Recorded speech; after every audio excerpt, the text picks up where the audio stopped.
Okay, it's the 12th of February. It's 8:45. So we're in a place called Bobbin Head, which if you live in Sydney, you'd know, because it's one of the main things for the cyclists. You come through here. So a bit of a training update.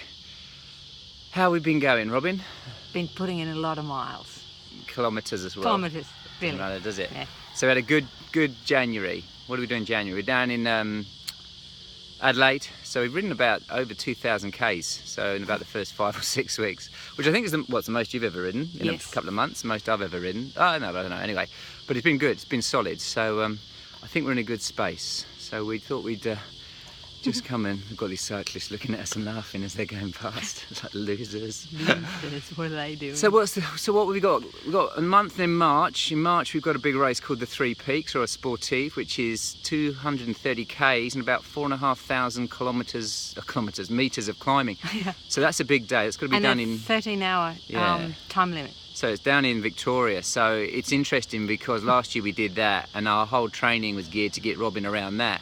This year, that's kind of like a bit of a training run and a catalyst to the next thing, because the scary thing is, you know, there's days on the Tour de Force where we'll do that or similar, and then you've got to back up and do it Get again. on the bike the next day.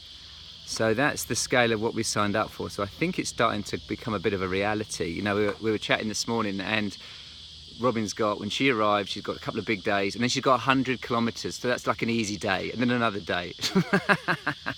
So it's getting a bit scary, to be honest with you. I don't know how much training we can do. That's my worry, is that you could train and you might never do enough. So you just got to trust that when you get there, it goes, huh? And you just got to get on your bike and keep riding. Yeah, so I think for us, it's more about sustainability. It's you get on the bike and you thrash yourself, and then it's kind of, you got to get up and do it again. So that's why we're out today. We did 100 yesterday. 100 today, because it's just hot, too hot in the day. It's 35, 40 degrees. Yeah. So Too hot, doesn't cool down overnight.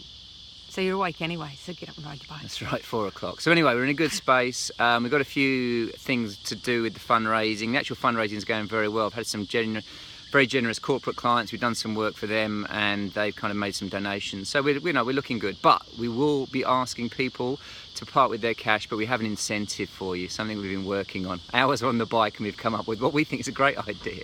So we'll let you know about that in a couple of weeks. All right. Bye. All good? Yeah. Up the hill. We've got Up the hill. 25k home. We're going to race a few old men on bikes, and then we're going to have a coffee. Fat blokes on bikes, I can beat them up hills.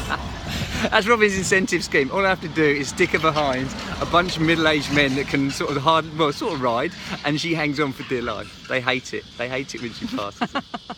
All right, cheers.